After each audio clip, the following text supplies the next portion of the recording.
People first organizations will win in the future of work. Your only real asset is your people. We all want purpose-driven work.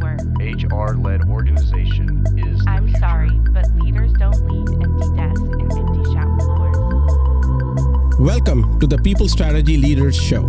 I'm your host, Sri Chalapa, founder and president of Engagedly, and a serial entrepreneur in technology, films, and music. This is where we talk to people leaders, business strategists, and organizational savants about leading in the time of change. What is working, what is not working, and more importantly, what we should be thinking about. Stick around to the end of the show. We will reveal how you can be our next guest. And now, let's engage. Hello, this is Sri Chalapa again with People Strategy Leaders Podcast. Today, I'm excited to invite Kerry-Ann Stimpson all the way from Kingston, Jamaica. Kerry is a CMO with a unique strategy for businesses. She believes in flipping the script and creating an internal marketing strategy. An internal marketing strategy that builds the company brand from inside out. That's what she believed a good leadership is about. She believes in building a strong brand by leveraging unique value proposition and employee personas, especially if it empowers your team. This is not something we talk about a lot on this show, is internal marketing, the juxtaposition between marketing and building an employer brand with your own employees. So I'm excited to actually talk about that and dig deep and taking how we can apply the marketing principles to, really actively engaging and building a strong culture within the organization. So welcome to the show, Kerry. It's an honor and a pleasure to have you. Thank you so much, Shri. I'm very happy to be here. I know some folks may be wondering who let the marketing person into the people conversation, but I'm excited to have this discussion because I think there's a great symbiosis to be realized. Yeah, definitely. Internal marketing is something that is almost something that marketing never thinks about, very rarely. I did have one podcast with another internal communications person who applied marketing principles for internal brand building in one of my early episodes. So I'm excited to talk in more depth about this subject here. But what do you think is the reason? Okay, well, let's just start with why is internal marketing really important and why should organizations pay attention to that and allocate time and budget to that? Well, Shri, I'm glad you actually was moving into the direction that you were, because as a marketer, I can tell you that in marketing school, our focus is just that it's on the external customer. And I get it. We're in business to make money, and we make money when we sell stuff to our customers. So the marketing focus is about how to get our customers to love our brand, understand what makes us great, and to choose our product over the competition, right? But similarly, what I've recognized as a marketer myself is that before we get our very first customer, we more than likely have our very first employee. Right. So our employees are the reason why our customers will be moved to choose us in the first place. So whether we have employees in a service-based environment, or it's employees who design our products or programs or systems, or service delivery strategies. Ultimately, if our employees are not engaged in the brand, if they don't understand and are clued in to our mission, our vision, our purpose, if they don't understand the role that they play in delivering the brand promise to the customer, and most importantly, if they're not empowered to be able to deliver on the brand promise, or worse yet, not empowered to want to advocate for the brand externally, then the marketing messages that we share in our official marketing channels, when the customers want to engage with that or they come and check us out, it's going to fall flat. They're going to say, well, the experience that you're giving me as a customer is not lining up with what your marketing messages have been saying. Mm-hmm. And so it's so very important for us as marketers, and I think broadly as people leaders or leaders generally across a business, to recognize that our employees have to take pride of place when it comes to being engaged, being enrolled in the brand, what we do, why we're great at it, their role in the process,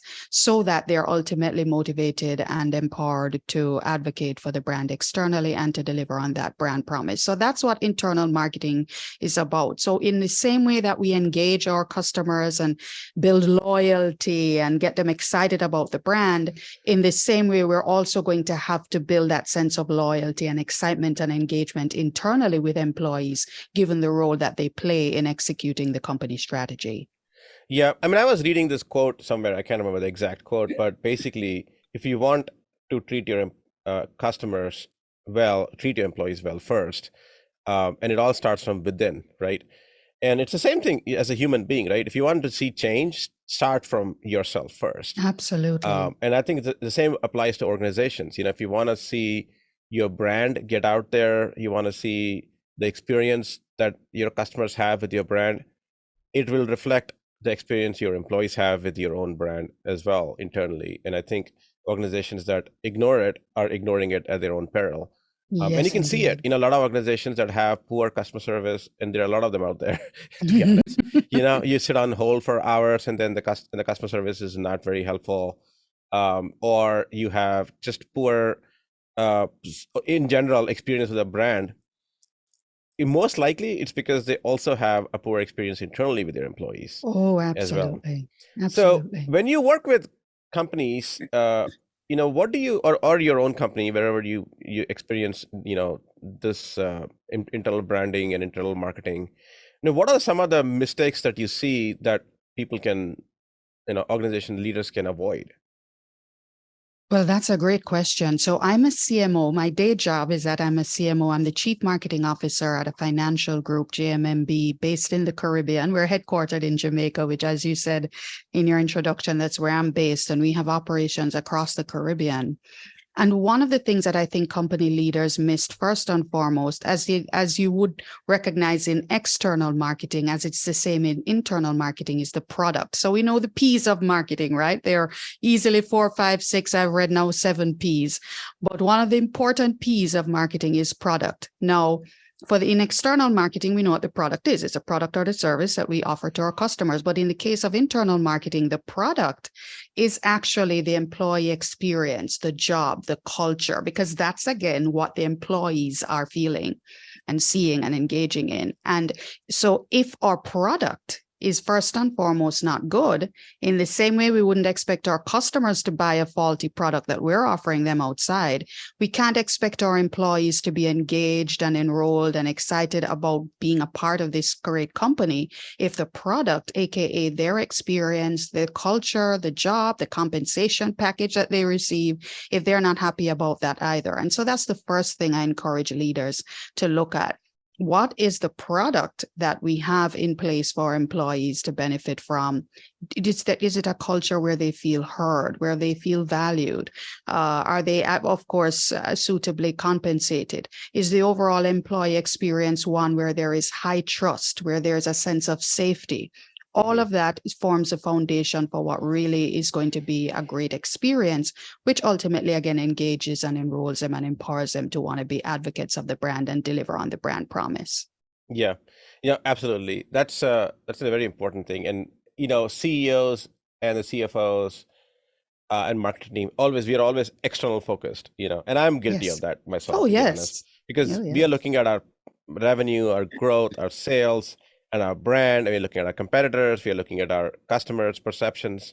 We're focusing so much that you sometimes, and many times, forget that there's a team that also wants that attention and also needs to be, can be taken for granted. You know, you have to, you know, provide them with the vision. You gotta give them a reason to stay. You gotta provide them with the experience for where they can be successful, because if they're not successful and they're not passionate about the organization and the service and the product that you're offering, it's going to reflect in the customer Absolutely, experience. absolutely. And I'd just like to add, Sri, that where our customers are concerned, our customers would faster believe the word of our employees than they would believe the word of the beautiful advertising that we put out there, right? So if I have the opportunity to make a purchase from company ABC, and I know that my neighbor Sri works at that company down the street, I'm going to want to pinch him and say, hey, tell me about this. Is this product great? Is this service awesome?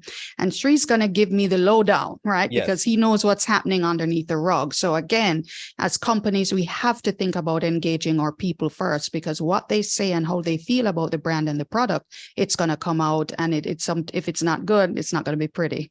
Yeah. No, absolutely. Let me ask a more, I would say, a question that people can actually walk away with something from this podcast.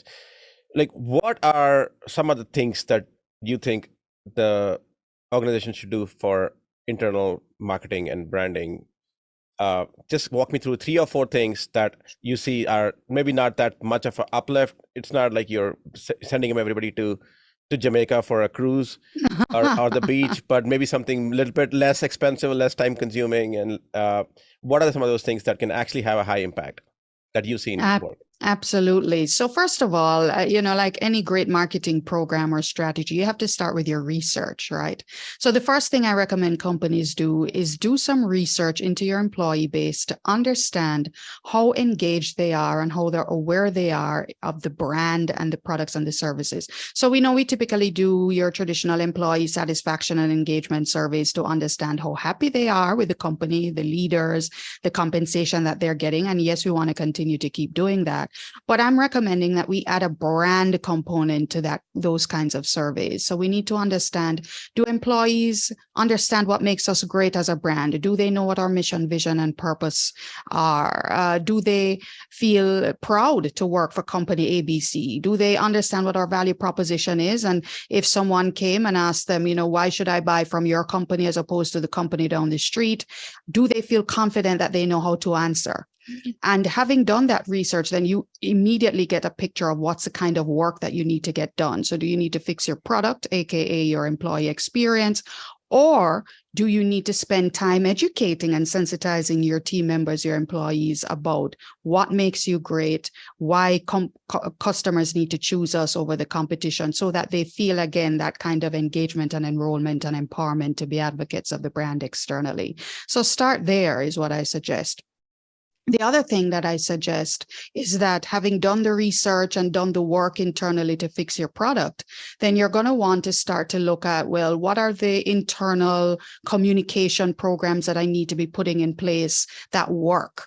So do I need to do things like beyond the traditional internal newsletter, e-newsletter, which I know is very popular, and that's fine. Mm-hmm. But if our employees aren't engaged in that, do we need to consider things like an internal podcast, live streams beyond our traditional town hall meetings? We've done things internally like educational videos about our products and services, so that employees, again, understand how they work, why they're great, and why customers need to choose us. So it's an opportunity to build out a very solid internal communications type of program that addresses not just traditional company news and information and updates and highlights, but again, gives the employees the tools that they need to be able to understand what makes us great and to deliver on the brand promise. And then finally, once we're confident that our product is great, our employee experience, once we're confident that employees have all the tools they need to deliver on the brand promise and to understand our value prop and our mission, then the final step is to empower them to be advocates externally. How can we support our employees to start building their personal brands outside on awesome platforms like LinkedIn and other social media platforms? Are there employees who want to write a blog about topics that are relevant to our industry? It's really about partnering with our employees and putting the strictures and structures in place that help them to use their voices, share their voices, and to be the wonderful ambassadors that we know they can be for our brand. And it's a win-win for all. Employees are happy, they're engaged, they're building their personal brands, and at the same time, the company brand gets to go along for the ride, where they are able to demonstrate that we have great people who are happy, engaged, and proud to say where they work. So those are the 3 steps I suggest. That's awesome. So on the 3 steps, it looks like there's a lot of some of it can be a lot of work. Putting together an internal communication email newsletter is great, but then you need somebody to write the content from the CEO's perspective, so that we're not writing things that maybe the CEO doesn't agree with as far as the vision goes, the mission goes, right? And the other one around podcast or internal videos that you can send out, that obviously requires a lift. I mean, I know how expensive it can be from a time perspective to put together a podcast and run that, and that as a podcast host as well. So I mean, it's a lot of work, but I think it is worth it. At least some of it is worth it. Internal communication, having quarterly town halls, having even one-on-one discussions with employees, different levels from the C-level suite was probably going to help with that as well. Yes. Now, my question to you is, who should lead this effort in an organization? And then who else should participate in that effort? So what is that structure, if you were to think of it as a project that I need to do on a monthly basis or on an ongoing basis, whatever the frequency is, what does that project team look like? Who should be doing what? And how should somebody think about starting that out?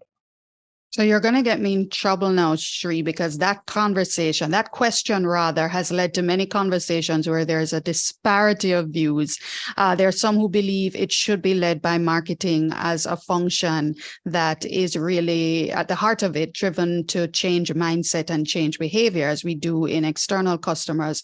We can bring that to employees as well. Some believe it needs to be HR, the people function, and some believe it's internal comms. I personally believe ultimately every company is different and the structures are different, but I certainly believe at the heart of it, there has to be a symbiotic relationship between the marketing function, the HR/people function, as well as the internal comms, and make it happen. And the reality is, Sri, as you mentioned earlier, it can seem overwhelming and somewhat expensive. I think sometimes we make things bigger than they need to be. I mean, in our case, in my company, we do an internal podcast, but honestly, it's done by someone who is an administrator who at a relatively junior level in the organization with her cell phone, right? Mm-hmm. And she does it on her phone and she edits it in Canva, the free version, and saves it and dispatches it to the employees across the company.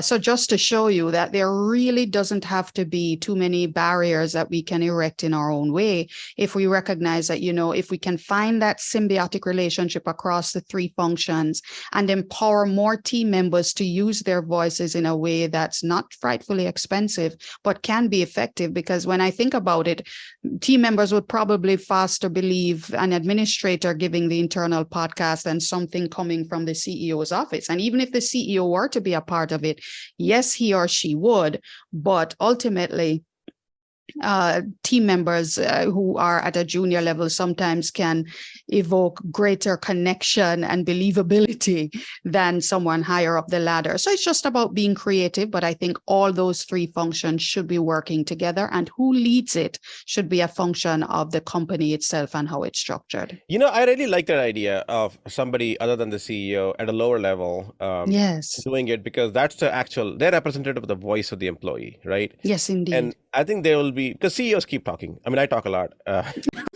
So they're probably tired of listening to me anyway at this point. And like, okay, this is another speech by CEO, like ho-hum, let's listen to this again, Yes. But I think if you have an employee giving a podcast, maybe, I don't know how your podcast is, but I'm assuming the employee is interviewing another employee or something like that. Yes. It becomes more participatory, right? Because you have other employees giving in their voices, and they're building a brand. They feel empowered. They can speak up, and there's no, hopefully you're not getting punished for saying something that might be a feedback to your management. Yes. So I think that kind of empowerment obviously requires psychological safety to be built within the organization. So yes, indeed. Going back to the product, safety, value, trust, all those things have to be there first for those things to really thrive. So, but that being said, does the marketing really have a role in this, or are we saying it should be done by the HR and ops and people, and or do you think it depends? Again, it probably depends. I mean, in my company, though, I still believe the marketing function has to play a role. And that administrator who I spoke about, who does the podcast, internal podcast, she's in the marketing function. She reports directly to me on my team. And again, I believe the marketing function has to play a critical role because we are the vanguards of the brand, and particularly the vanguards of the brand to the external customer. So we can't be huddled as marketing talking to the customers without having that level of similar engagement with our employees internally, because I'm sure marketers would have heard there's some instances where employees are hearing about campaigns from customers. It's like, oh, I saw your new commercial, and you're like, really? We didn't hear about it. That's on marketing, and so I'd always believe that even if marketing is not in a position to lead it, they have to play a critical role in that overall brand engagement and mission, vision, purpose engagement with employees to bring that same expertise to the table as they would have done with our external customers as well. Excellent. I have one last question before we wrap it up. You talked about an employee brand earlier as well. Explain that a little bit better. And I think I know what you mean by that, but for our audience and for me as well, just some clarity around what do you mean by that and why is that important? So I mentioned about empowering employees to build their own personal brands. And I know, again, that's another sticky topic and that's probably another episode. But Shri, what it really comes down to is recognizing that employees are going to be posting on social media anyway, whether we like it or not. And you have platforms like LinkedIn where people go and they put their name, their company name, their job, or whatever functional title they have. And what a lot of companies probably have always felt is let's muzzle our employees and control what they say on social media. And that's virtually impossible because even outside of social media, you have wonderful sites like Glassdoor where employees can go on and give good or bad reviews about where they work. Yeah. What I'm suggesting is that having the relevant social media policies in place, of course, companies really should feel very okay with employees who, again, are engaged and aligned in the brand mission and purpose to use their voices online. Because what happens is that employees, first of all, benefit by building their brands, but the company brand also benefits. When you think you have a wonderful team of persons who are on LinkedIn, spouting valuable content, sharing about their great experience with your company, the company brand gets to go along for the ride. And again, I know companies may feel a little bit nervous. Well, if I have employees building personal brands on LinkedIn, they're going to get poached by other companies. But again, think long-term the benefit. If you have happy employees, it's probably not likely that they'll leave. But even if they do leave for a better opportunity, again, what they would have helped you to do is to build a great employer brand, making it easy for you to attract great talent to replace the great talent who would have taken up an opportunity elsewhere. So my recommendation is that more companies need to feel very comfortable, provided the structures are in place, but feel very comfortable empowering your employees to build their personal brands online. They win, and the company brand gets to go along for the ride with their awesome army of employees spouting great content, and everyone gets a quid pro quo out of that. Yeah. And I encourage my employees to post actively as well. So I actually do want them to do that, right? Yes. But the problem I feel sometimes is they are too shy to do it. So what is your pitch to the people? Like, hey, it's you. This is why you should be building your own personal brand.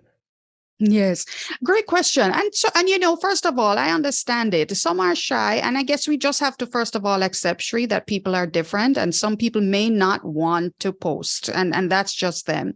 But I think what we can do to support them is provide things like what I call personal branding training. Whether you want to do something like what I did in my company, where we brought in a personal branding consultant to kind of help them to understand how to create content, how to establish their brands again on a platform like LinkedIn. And there are some simple strategies that they can use to get their feet wet. Even if you don't want to post outright, you can find a way to get into other people's posts by commenting. I tell people, if you're not ready to create your own content, comment on other people's content, add your voice to the discussion there, because there's still ways to get your voice out there, engage with people, build relationships, even if you're not creating or you haven't gotten your feet wet or haven't gotten the courage to do that as yet. But definitely give them the tools through personal branding training to be able to do that. And whoever's voice or whoever is comfortable to share their voice, they will do so. And for those who are not so comfortable, that's okay too. Yeah. I think if I were to think about why people don't do that is because they feel, what are other people going to think? Imposter syndrome. Right? You have that. What are they going to think? Maybe I'll say something stupid. Maybe they'll think I'm an idiot, or maybe they think I'm a know-it-all, whatever it is, right? Yeah. And I think it starts with being vulnerable. You have to accept that it's okay to be vulnerable. And we talk about that. What's her name? Brenda, I forgot her name now. She talks about the vulnerability aspect, right? Which is what makes you a great leader and a spokesperson. If you are going to be out there as a leader or a manager, or publicly, I'm saying, or if you're giving direction, you have to accept that not everyone is going to like what you say. That's right. And it's okay. Right. Not everyone is going to appreciate what you say. Not everyone is going to think, oh, you're the smartest person because you said something so amazing that, oh, I didn't even think about that. That's not going to happen, And it's okay. You start somewhere. Right. It's okay to write something that might seem very obvious, but maybe it's not so obvious for everyone, Yes. And you have to be vulnerable. Yes. I think you're referring to Brené Brown, but yes, right, vulnerability, and yes, and I always say to my team members, where you were yesterday, someone else is there today. So whatever lessons you learned yesterday from that experience, you can turn around and help them. You don't need to have 30 years experience or be a CEO to share your voice on a social platform like LinkedIn. All you need is to be one step ahead of someone else, and your insights will be valuable. So yeah, get out there and share what you have to share. Exactly. Well, thanks a lot for being on the show, Kerry. I really, really appreciate it. It's not a topic we talk about a lot, but I think we touched on two important things, building an employer brand internally, internal marketing, but also employees building their own personal brand, which is also an important aspect, which is kind of related to internal branding effort as well, because, that's your best asset is your people. Yes, indeed. Where can people reach out to you and learn more about you and learn more about your ideas and thoughts and your practices? Thank you for that, Sri. So first of all, I am the producer and host of my very own podcast. It is the Internal Marketing Podcast. It can be found on all major podcasting platforms. And if you Google it, you'll find it, the Internal Marketing Podcast. It's a personal passion project. So I encourage everyone to take a listen and join the conversation. And I'm also very accessible on LinkedIn, Kerry-Ann Stimpson. And connect with me there, follow along and join the conversation as well. I'm happy to connect with folks who want to continue this conversation. Excellent. Well, thank you, Kerry. It's been a pleasure. It's a pleasure too. Thank you, Sri. Sri Chalapa here. Thank you so much for listening to the People Strategy Leaders podcast. If you are a successful leader or a people strategist who would like to be on this program, please visit engagedly.com/People Strategy Leaders podcast. If you got something out of this interview, would you share this episode on social media? If you know someone that would be a great guest, tag them on social media to let them know about the show and include the hashtag People Strategy Leaders. I love seeing your posts and guest suggestions. We are regularly putting out new episodes and content. To make sure you don't miss any episodes, go ahead and subscribe. Your thumbs up, ratings, and reviews go a long way to help promote the show and mean a lot to me and my team. Want to know more? Follow me on LinkedIn and Twitter @Sri Chalapa. Thanks for listening. We will see you next time. And thank you to Patrick Ramsey, sound engineer at Kalinga Production Studios, for recording and mixing this show.